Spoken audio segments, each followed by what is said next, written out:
Hello and welcome. I'm Annette Reeder from thebiblicalnutritionist.com, and today I'm answering your questions. The questions today are all about biblical foods to eat. These are really good questions. You're starting to do some deep dives into God's Word and understanding what is going to create the health that you're looking for.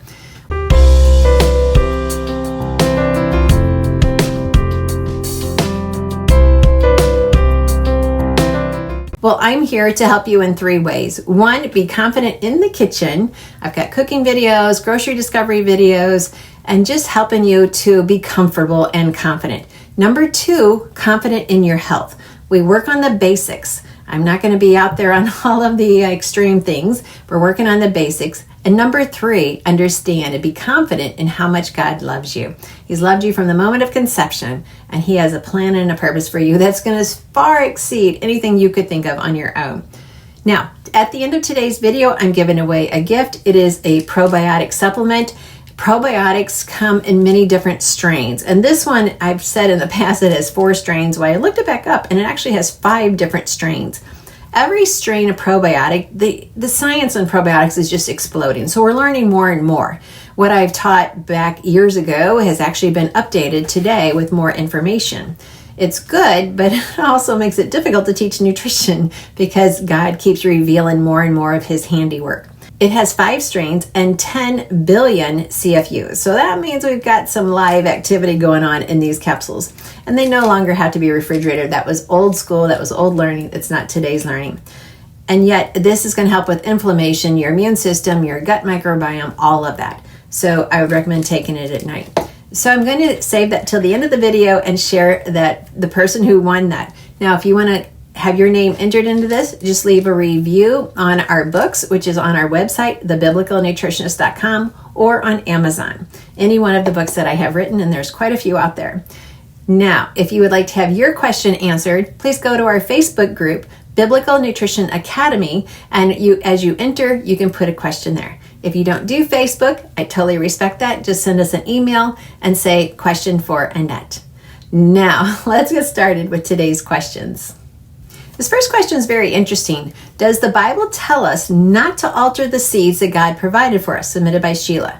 It's a very unique question, and I'm not sure exactly which direction you wanted me to go, but let's start with Scripture, which teaches not to sow 2 seeds. So in Deuteronomy 22:9 and Leviticus 19:19, and then a couple other places throughout Scripture, it talks about planting 2 different seeds, and they will actually defile the entire harvest. This is about the purity of the Israelites and not to mix with other people.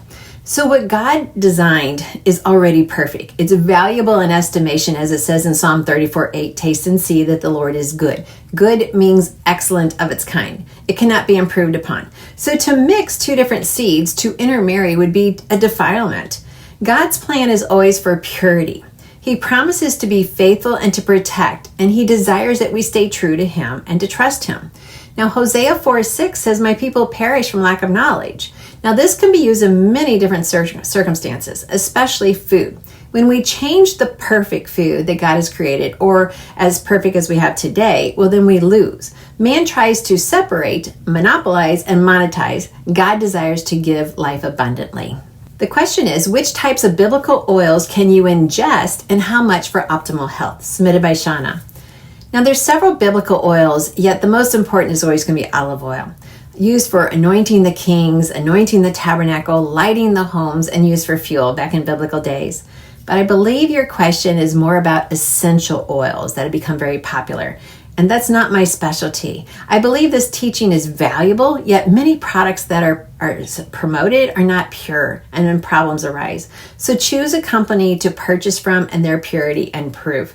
And so they can also give you the answer to that question. The question says, should we be eating starchy fruit and vegetables since God didn't create them and they are man-made? Submitted by Teresa. Very interesting question. So starch is a chain of carbohydrates. All vegetables have starch. Even my favorite talk about cruciferous, where the petals resemble the cross, they contain starch. Now, just not as much starch as the, quote, starchy vegetables. Carbohydrates break down into sugars, and the fibers that are included in these vegetables, they help to metabolize and to stabilize blood sugar. Now, fruits also have starch, although most of the starch is used by the plant to make the fruit sweet. And then it has kind of a negligible amount by the time we eat the fruit, yet it still has measurable starch. Now, wheat is truly a starch food. The starch feeds the seed to grow into a plant and then multiply into a large crop. Another starchy fruit is dates. Dates are high in starch, yet they're extremely biblical. I'm writing a book about that and how the biblical foods, the 7 biblical foods of the Promised Land, these are all starch foods. So when man tries to make a claim, starch foods are bad, God didn't make them, well, the answer is not true. The answer is not what they're saying. We have many foods, especially the wheat, where Jesus compares himself to the bread of life, that are a starch food. And without the starch, the plant would not survive. The seed would not survive. It wouldn't have the food that it needs. Great question. Good thinking. Well, these are really good questions, and I'm glad you're thinking and you're questioning what you're being taught out there on the internet, and you're comparing it to God's word, so I appreciate that. So it is time for our winner, and today's winner is Autumn Hamlin. Autumn, you have 60 days from today's posting of this video to claim your probiotics, and these are just a great addition to whatever you're doing with your supplements. So I want to thank all of you for joining us today for answering your questions. Remember, get your questions answered by joining our Facebook group or by sending us an email, a question for Annette. Autumn, remember you have 60 days from the posting of this video. Send an email to info@thebiblicalnutritionist.com. In the subject line, it needs to say winner 94, and that way we can grab that email right away and send that out to you for free. And for everyone, please remember, God loves you. He loves you with an amazing love. He's the same yesterday, today, and forever. We are the ones who change. We are the ones who question, yet he is always stable, and we can always trust him. So good questions, and I hope you enjoyed the answers. And until next time, remember, God loves you.